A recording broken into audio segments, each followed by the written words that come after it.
Hello everyone and welcome to study with Sunil. देखिए दोस्तों, हिंदी से रिलेटेड अपन इस वीडियो में मोस्ट इंपॉर्टेंट क्वेश्चन आंसर के बारे में बात करेंगे, जो आपकी संधि, समास, पर्यायवाची शब्द, अनेकार्थक शब्द, काफ़ी कुछ आपको यहाँ पर जानने को मिलेगा। सो इस वीडियो को आप लास्ट तक जरूर देखना। देखिए आज का सेशन अपन शुरू करते हैं। पहला क्वेश्चन आपको दे रखा है कारक से रिलेटेड। राधिका घर से भाग गई, इस वाक्य में कारक कौन सा है? राधिका घर से और भाग गई, इस वाक्य में कौन सा कारक है? देखिए कौन सी कारक विभक्ति का यहाँ पर प्रयोग हुआ है, तो देखिए से कारक विभक्ति का यहाँ पर प्रयोग हुआ है। अब से कारक विभक्ति कौन कौन से कारक में प्रयोग होती है? देखिए कर्ता ने क्रम को करण से और के द्वारा, करण से या के द्वारा विभक्ति का प्रयोग है वो करण में होता है। अपादान के लिए भी होता है से, यानी यहाँ पर से पृथक अलग होने के अर्थ में जब जहाँ पर प्रयोग किया जाता है वहाँ पर जो से प्रयोग किया जाता है वहाँ पर कौन सा कारक होता है? अपादान कारक होता है। राधिका घर से भाग गई, घर से भाग गई यानी कि अलग होने के अर्थ में, पृथक होने के अर्थ में कौन सा कारक होगा? यहाँ पर अपादान कारक होगा, करण कारक यहाँ पर नहीं होगा। धैर्यवान का स्त्रीलिंग कौन सा है? धैर्यवान जो शब्द है उसका स्त्रीलिंग रूप कौन सा है ये आपको बताना है। धैर्यवती, धैर्य वाला, धैर्यशाली या धीरता, तो कौन सा होगा इसका आंसर? धैर्यवती होगा। धैर्यवती इज द करेक्ट आंसर। दिए गए शब्द का वचन ज्ञात कीजिए, यानी हड्डी है, यह आपको एक वचन है, बहुवचन है, या फिर ये हमेशा ही एक वचन रहती है चाहे कोई भी कंडीशन में हो, या फिर ये एक वचन भी है और बहुवचन भी है, दोनों का कार्य करती है। हड्डी शब्द जो है इसमें वचन आपको बताना है, तो ये कैसा है? एक वचन है। इसका अगर आप बहुवचन बनाना चाहोगे तो ये कैसे बनेगा? इस तरीके से बनेगा, हड्डियां। हड्डी का बहुवचन हड्डियां होगा। आगे दे रखा है नभोमंडल शब्द का संधि विच्छेद है। नभोमंडल शब्द का संधि विच्छेद क्या है? देखिए इसका संधि विच्छेद होगा नभः धन मंडल, यानी कि इसमें जो संधि होगी वो कौन सी संधि होगी? विसर्ग संधि का प्रयोग यहां पर हुआ है, नभः धन मंडल। निम्नलिखित में से तुलसीदास रचना का काव्य रूप क्या है? तुलसीदास रचना का काव्य रूप क्या है? एक महाकाव्य है, खंड काव्य है, चरित काव्य या फिर एकार्थ काव्य? देखिए तुलसीदास जो खंड काव्य है इसका प्रकाशन हुआ था 1938 ईस्वी में, और ये जो तुलसीदास खंड काव्य है ये सूर्यकांत त्रिपाठी निराला का एक अंतर्मुखी प्रबंध काव्य है। तो इसका करेक्ट आंसर कौन सा होगा? खंड काव्य, ऑप्शन सेकंड। रचना के आधार पर शब्दों के कितने भेद होते हैं? रचना के आधार पर शब्दों के कितने भेद होते हैं? कितने भेद होते हैं? 3 भेद होते हैं। 3 भेद कौन कौन से होते हैं? देखिए एक होता है रूढ़ शब्द, एक होता है यौगिक शब्द, और एक होता है योगरूढ़ शब्द। रूढ़ शब्द तो कौन सा होता है? जिसमें आगे मतलब इसके विच्छेद नहीं होते, जैसे राम है, पुस्तक है, ये शब्द कौन से होते हैं? रूढ़ शब्द होते हैं। यौगिक शब्द कौन से होते हैं? यौगिक वो शब्द होते हैं जो 2 शब्दों से मिलकर बनते हैं, जैसे राजा धन कुमारी है तो राजकुमारी है, राजकुमारी शब्द है वो कौन सा है? यौगिक शब्द है। योगरूढ़ शब्द कौन सा होता है? जिसका कोई अलग अर्थ निकलता है, जैसे चंद्रमौली है, चंद्रमौली शब्द है वो योगरूढ़ है। चंद्रमौली का अर्थ होता है शिव, भगवान शिव। तो रचना के आधार पर जो शब्दों के भेद होते हैं वो रूढ़, यौगिक और योगरूढ़ 3 प्रकार के होते हैं। ये काफ़ी ज़्यादा इंपॉर्टेंट है आपके एग्जाम के पॉइंट ऑफ व्यू से, इसको आप ध्यान में रखना। अभ्यागत शब्द में कौन सा उपसर्ग है? अभ्यागत शब्द में कौन सा उपसर्ग है? तो कौन सा होगा? देखिए इसका अगर आप संधि विच्छेद करोगे अभ्यागत का, तो देखिए इसमें होगा अभिधन आगत। आपको ये देखकर आइडिया लग गया होगा। देखिए यहाँ पर यह है और यह से पहले आधा वर्ण है। यह से पहले जब आधा वर्ण होता है तो वहाँ पर कौन सी संधि होती है? यण संधि होती है। और यण संधि में जब ई या फिर बड़ी ई के बाद में कोई भिन्न स्वर आता है तो उन दोनों को मिलकर यह बन जाता है, और ये जो स्वर की मात्रा है वो इसमें लग जाएगी। इधर क्या बच गया? इधर बच गया ए और भय, आधा बच गया, क्योंकि ई तो यहाँ से निकाल लिया ना अपन ने। यहाँ पर ये या हो गया और ये आगे गत हो गया। तो जब आप इसको जोड़ोगे ए आधा भय या गत है तो ये अभ्यागत बन जाएगा, और इसमें कौन सी संधि होगी? यण संधि होगी। तो इसमें कौन सा उपसर्ग हुआ? यहाँ पर अभि उपसर्ग हुआ, ऑप्शन फर्स्ट इसका करेक्ट आंसर होगा। निम्न में से कैवर्ण का उच्चारण स्थल कौन सा है? कैवर्ण का उच्चारण स्थल बिल्कुल इजी है। एकु है विसर्जनीय नाम कंठ है। एकु है विसर्जनीय नाम कंठ है। एक आपने ये सूत्र पढ़ा होगा संस्कृत में, एकु है विसर्जनीय, यानी ए का जो उच्चारण है वो भी कहाँ से होता है? कंठ से होता है। क का उच्चारण कंठ से होता है, ख का उच्चारण कंठ से होता है, ग का होता है, घ का होता है और अंग का होता है। तो ये जो शब्द होते हैं, वर्ण होते हैं, इनका उच्चारण कहाँ से होता है? कंठ से होता है, इसलिए ऑप्शन फर्स्ट क्या होगा इसका करेक्ट आंसर होगा।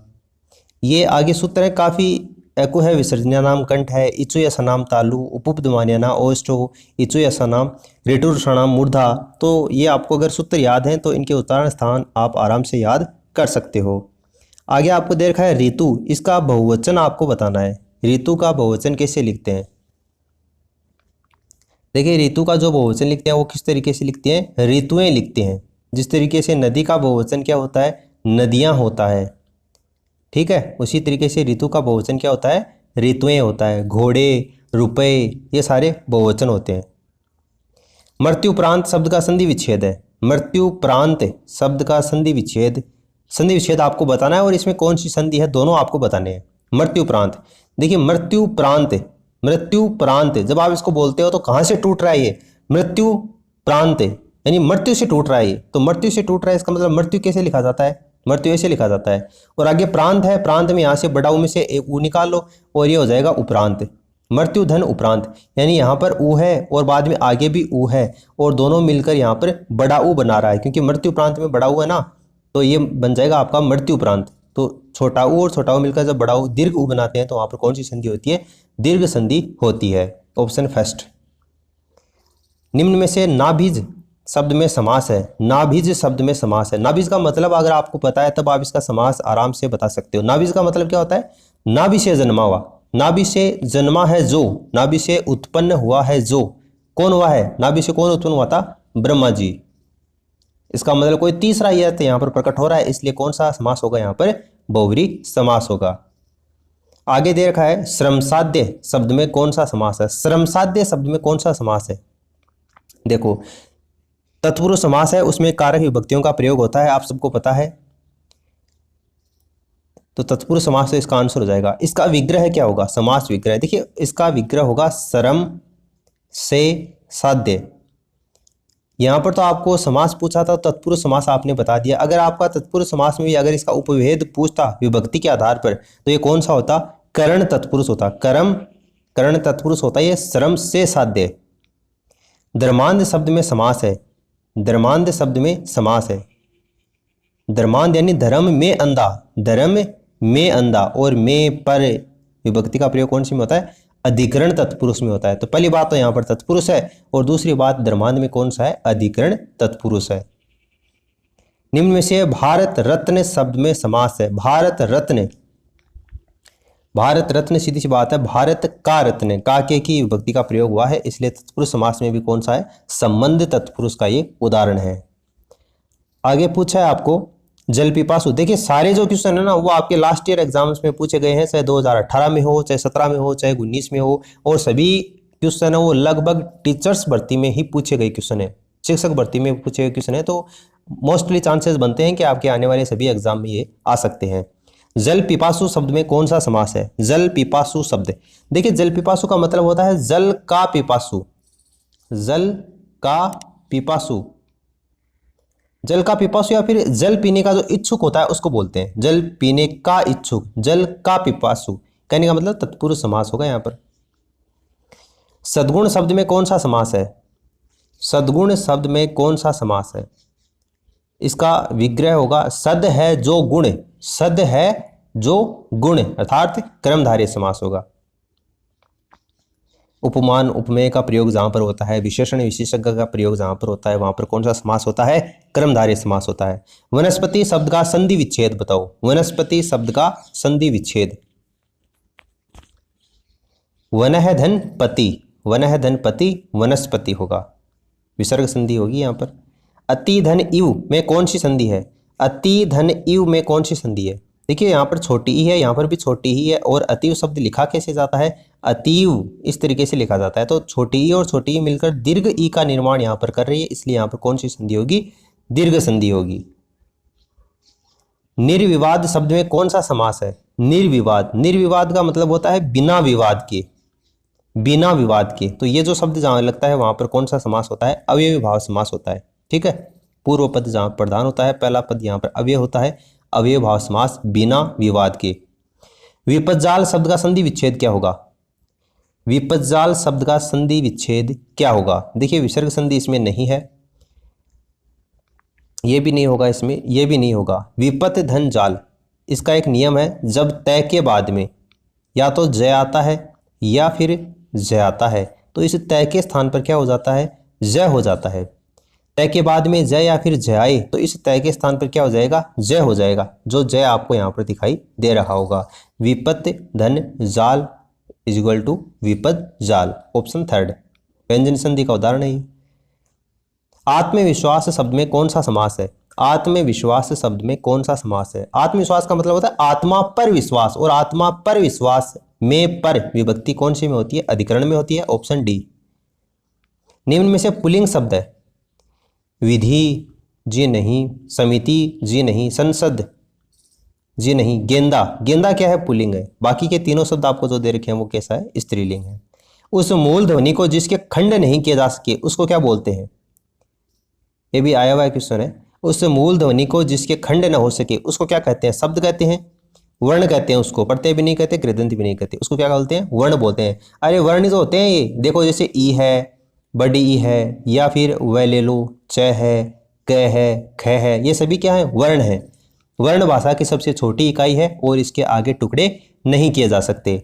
दिए गए शब्दों की संधि याद करनी है आपको। अधिधन आय, अधिधन आय क्या बनेगा? इससे अध्याय बनेगा। अध्याय में अगर आपको उपसर्ग पूछे तो भी कौन सा होगा? अधि होगा, और इसकी अगर आप संधि करोगे तो अधिधन आय हो जाएगा और ये अध्याय बन जाएगा। अध्याय में कौन सी संधि है? यण संधि है। मैंने आपको बताया था ना, जब ये से पहले कोई आधा वर्ण दिखे यहाँ पर तो कौन सी संधि होती है? वहां पर यण संधि होती है। निम्न में से पुल्लिंग शब्द है। पुल्लिंग शब्द आपको बताना है। इच्छा, देखिए इच्छा हमेशा होती है, इच्छा के आगे होती है लगता है, तो होती है ये क्या हो गया? स्त्रीलिंग हो गया।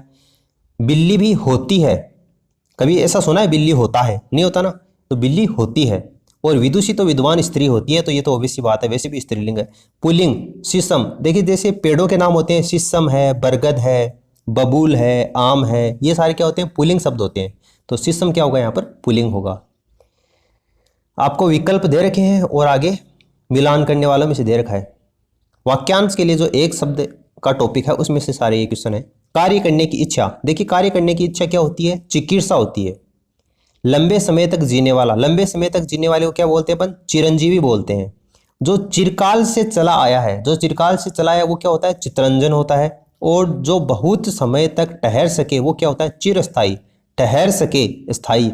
यहाँ पर आप आइडिया लगा सकते हैं। वैसे भी आप देखिए चौथा का पहला हुआ है, तो अगर बाकी के अगर आपको तीन नहीं आते तो चौथा का पहला देखो इसमें नहीं है, इसमें है, इसमें भी नहीं है, और चौथा का पहला इसमें है, यानी कि इसमें ये दो ऑप्शन तो आपके वैसे भी कैंसिल हो गए।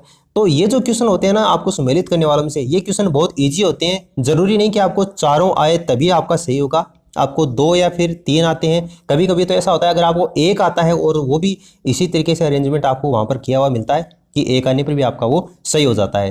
तो इसका जो करेक्ट आंसर होगा वो ऑप्शन सेकंड होगा, क्योंकि कार्य करने की इच्छा चिकित्सा होती है। लंबे समय तक जीने वाला चिरंजीवी होता है। जो चिरकाल से चला है वो चितरंजन होता है।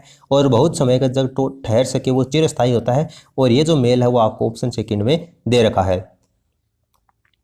नेक्स्ट आपको जो अनेकार्थक शब्द होते हैं उसमें से बताना है आभास का मतलब क्या होता है और अभ्यास का मतलब क्या होता है। देखिए आभास, आभास का मतलब क्या होता है? छाया होता है। आभास का मतलब छाया होता है।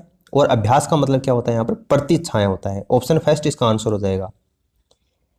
असन और आसन, असन और आसन युग्म शब्द असन और आसन। असन का मतलब क्या होता है? भोजन होता है, बिल्कुल होता है भोजन। और आसन का मतलब निकट। अरे समास करते हैं ना अपन, निकट बैठाते हैं। सम धन आस, आस यानी पास बैठाना, आसन यानी कि निकट, भोजन और निकट। अर्थ के आधार पर वाक्य के कितने भेद होते हैं? देखिए अर्थ के आधार पर वाक्य के जो भेद होते हैं वो 8 होते हैं। एक होता है आपका विधानवाचक, एक आज्ञावाचक, एक निषेधवाचक, एक होता है प्रश्नवाचक, एक विस्मयादिबोधक, इच्छावाचक, संदेहवाचक और संकेतवाचक। तो ये 8 प्रकार के होते हैं अर्थ के आधार पर वाक्य के भेद। दिए गए वाक्यांश के लिए उचित सार्थक शब्द का चयन करना है। गीत रचने वाला, गीत रचने वाले को क्या बोलते हैं? देखिए गायिका कौन होती है? गाने वाली जो स्त्री होती है वो गायिका होती है। ग्रंथकार कौन होता है? ग्रंथ का जो रचयिता होता है वो ग्रंथकार होता है। गायक कौन होता है, यानी गाकर जो अपनी जीविका चलाने वाला व्यक्ति होता है ना, उसको क्या बोलते हैं अपन, गायक बोलते हैं। गीत रचने वाले को क्या बोलते हैं, गीतकार बोलते हैं। ये वाक्यांश के लिए एक शब्द में से पूछा हुआ क्वेश्चन है, काफी बढ़िया क्वेश्चन था। गीतकार क्या होगा, इसका करेक्ट आंसर होगा। उम्मीद है आपको इस वीडियो से काफी कुछ जानने को मिला होगा। अगर वीडियो अच्छा लगा तो इसे लाइक करने के साथ साथ में अपने दोस्तों के साथ में शेयर कर देना, ताकि इसका नेक्स्ट पार्ट आपको जल्दी ही प्रोवाइड हो सके। इस वीडियो में फिलहाल इतना ही। Thanks for listening. God bless you all.